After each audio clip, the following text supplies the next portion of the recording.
In this simple video tutorial, I'm going to share with you how you can block or unblock someone on TikTok. Blocking someone allows you to prevent unwanted interactions, ensuring that certain users cannot view your content, comment on your posts, or send you messages. And unblocking, on the other hand, can be important if circumstances change, allowing you to restore interaction with someone if the reasons for the block are resolved. To block, simply head to their profile.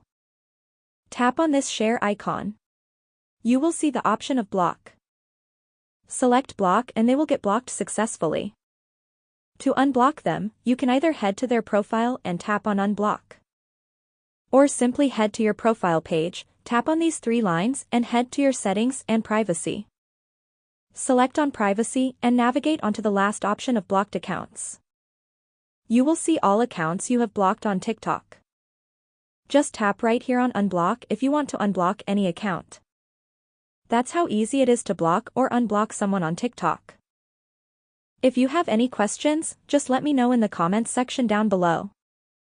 Please don't forget to leave a like, share and subscribe for more video tutorials like this one.